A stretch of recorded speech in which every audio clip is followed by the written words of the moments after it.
मेरे प्यारे विद्यार्थियों, आप सभी का इस कक्षा में बहुत स्वागत है। इस कक्षा में हम कक्षा 11वीं की पाठ्य पुस्तिका संस्कृत प्रबोधिनी के 5वें पाठ वणिक वेदयो वार्तालापः पाठ के अभ्यास प्रश्नोत्तर करेंगे। तो आइए कक्षा में बढ़ते हैं,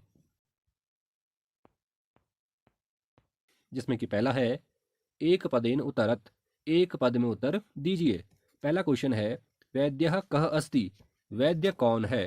तो इसका उत्तर होगा हरिः, वैद्यः हरिः। दूसरा क्वेश्चन है वणिजः नाम किम, वणिजः नाम किम मतलब व्यापारी का क्या नाम है? तो इसमें आएगा भानुः, भानुः। तीसरा क्वेश्चन है रमेशः कस्य पुत्रः अस्ति, रमेशः कस्य पुत्र अस्ति, रमेश किसका पुत्र है? इसका आंसर होगा भानोः, भानोः। रमेशः भानोः पुत्रः अस्ति। चौथा क्वेश्चन है रमेशः किम करोति, रमेशः किम करोति, इसका अर्थ है रमेश क्या करता है? तो आपने पाठ में पढ़ा कि रमेश मैनेजमेंट की तैयारी करता है, मैनेजमेंट की पढ़ाई करता है। तो इसका उत्तर होगा रमेशः प्रबंधनस्य, प्रबंधनस्य प्रशिक्षणं, प्रशिक्षणं प्राप्नोति, प्राप्नोति। ये इसका उत्तर हो जाएगा। अंतिम प्रश्न है नूतनौषधानि कुतः आगतानि सन्ति, नूतनौषधानि कुतः आगतानि सन्ति। इसका अर्थ है कि नूतन औषधि, नई औषधि कुतः कहाँ से आने वाली है या कहाँ से आई है? तो इसका उत्तर होगा देहरादूनतः, देहरादूनतः। ये इसका उत्तर हो जाएगा।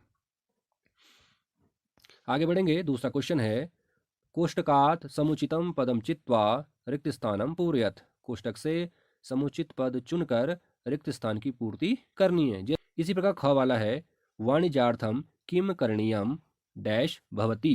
यहाँ पर दो ऑप्शन है, गंतव्यम और पठनीयम। तो इसका जो सही आंसर है वह होगा गंतव्यम। वाणिज्यार्थम किम करणीयम गंतव्यम भवति। अगला है सह तु खालिस्तान है, प्रशिक्षण प्राप्नोति, सह तु डैश प्रशिक्षण प्राप्नोति। खाली जगह पर भरने के लिए दो ऑप्शन है, पहला है जून मासात और दूसरा है अगस्त मासात।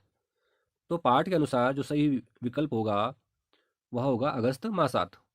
तो लिखेंगे सह तु अगस्त मासात प्रशिक्षण प्राप्नोति। अगला है जनाः डैश नितराम पीड़िता भवन्ति। खाली जगह पर भरने के लिए दो ऑप्शन है, पहला है ग्रीष्मातपेन और दूसरा है शीतातपेन। तो इसमें सही आंसर होगा ग्रीष्मातपेन। तो लिखेंगे जनाः ग्रीष्मातपेन नितराम पीड़िताः भवन्ति। इसमें अंतिम है वैद्याः तु प्रायः ईश्वरं प्रार्थयन्ते यत् जनाः डैश भवेयुः। दो विकल्प हैं, स्वस्थाः और रुग्णाः। तो इसका सही आंसर होगा रुग्णाः। तो लिखेंगे वैद्याः तु प्रायः ईश्वरं प्रार्थयन्ते यत् जनाः रुग्णाः भवेयुः। आगे बढ़ते हैं और तीसरा क्वेश्चन है पाठाधारेण सत्यम असत्यम च चिन्हीकुरुत। पाठ के आधार पर सत्य और असत्य का चिन्ह लगाना है। जो वाक्य सही होगा उस वाक्य के आगे सही का चिन्ह लगाना है, और जो वाक्य गलत होगा जिसमें गलत सूचना दी होगी उसके आगे असत्य का चिन्ह लगाना है। तो उदाहरण के तौर पर पहला जो वाक्य है अद्यत्वे जनाः ग्रीष्मातपेन नितराम पीड़िताः भवन्ति। तो इस वाक्य का अर्थ है कि लोग निरंतर ग्रीष्मातप से पीड़ित हो रहे हैं। तो यह वाक्य सही है, इसमें जो जानकारी सही है, इसलिए सही का चिन्ह लगाया है। अगला है ख वाला वाराणस्याम स्थित्वा प्रबंधनस्य प्रशिक्षण प्राप्नोति। तो यह वाक्य गलत है क्योंकि इसमें गलत सूचना दी हुई है। चूंकि वह दिल्ली में रहकर पढ़ाई कर रहा था, इसलिए यह वाक्य गलत हो जाएगा। इसमें वाराणसी लिखा हुआ है। ग वाला है अशोभनः एव अस्ति उद्योगः। तो जब बातचीत में वह पूछता है कि आपका उद्योग कैसा चल रहा है, तो वह कहता है शोभना एव चलति या अस्ति उद्योगः। तो यहाँ पर लिखा है अशोभना, तो यह वाक्य भी गलत हो जाएगा। अगला है महार्गता तु वणिजाम कृते कष्टकरी न भवति। यह वाक्य भी गलत है क्योंकि इसमें लिखा है कि कष्टकरी न भवति, जबकि वाक्य था कि महार्गता तु वणिजाम कृते भी कष्टकरी, मतलब महंगाई तो व्यापारियों के लिए भी कष्टकारी होती है, इसलिए यह वाक्य गलत हो जाएगा। अंतिम वाक्य है वयम तु सत्यमेव एव यत्किमपि उक्तवन्तः। तो यह वाक्य भी गलत हो जाएगा, क्योंकि सत्यमेव शब्द की जगह पर है परिहासेन। परिहासेन, तो इसका अर्थ होगा कि मैंने जो कुछ भी कहा वह हास परिहास रूप में कहा, जबकि यहाँ पर लिखा है सत्यमेव, तो इसलिए यह वाक्य भी गलत हो जाएगा। आगे बढ़ेंगे। इसमें जो चौथा क्वेश्चन है वह नहीं करना है, इसलिए हम सीधे पांचवा क्वेश्चन करेंगे। पांचवा क्वेश्चन है रूपाणि पश्यत तथैव अन्यानि रूपाणि रिक्त स्थाने लिखत। मतलब जो उदाहरण स्वरूप रूप दिए हुए हैं हरि और भानु के, इनको देखना है और इनके अनुसार जो रिक्त स्थान है उनमें रूप लिखने हैं।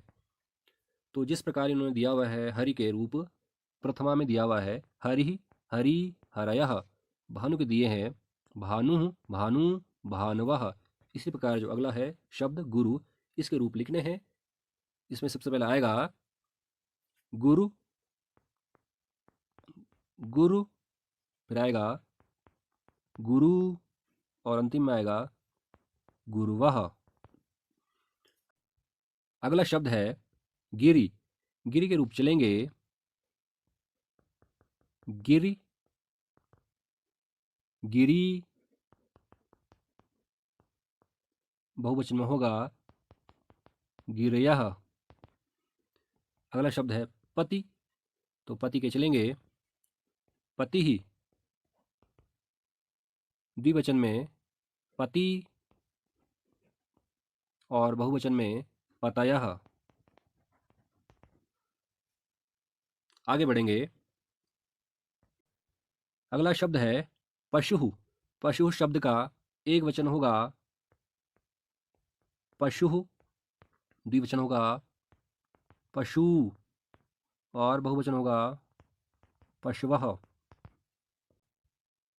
अगला शब्द है कृषाणु। इसमें एक वचन होगा कृषाणु, द्विवचन होगा कृषाणु, बहुवचन होगा कृषाणवः। कृषाणवः। अंतिम शब्द है वेणु। वेणु का एक वचन होगा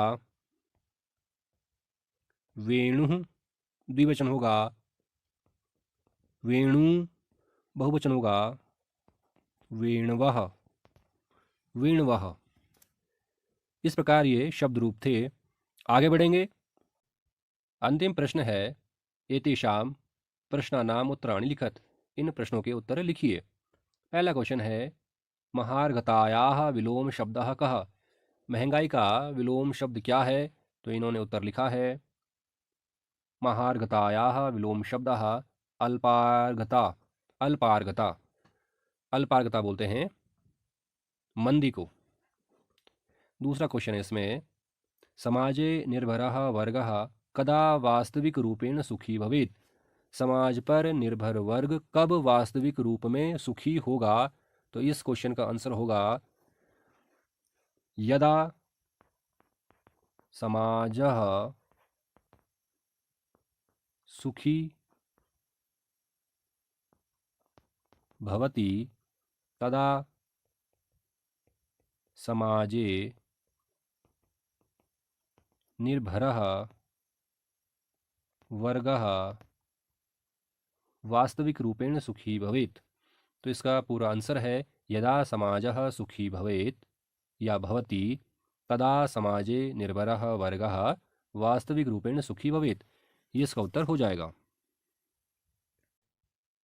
अगला क्वेश्चन है रोगाः कथम वैद्यानां लाभाय न भवन्ति।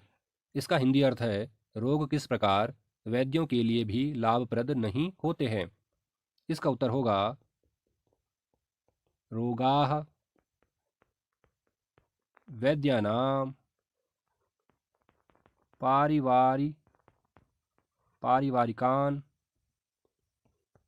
जनान् अपि न त्यजन्ति। न त्यजन्ति, अतः रोगाः वैद्यानां लाभाय न भवन्ति। ये इसका उत्तर हो जाएगा। आगे बढ़ेंगे। लास्ट क्वेश्चन है, महार्घता वणिजां कृते कथम कष्टकारी भवति। महंगाई व्यापारियों के लिए किस प्रकार कष्टकारी होती है।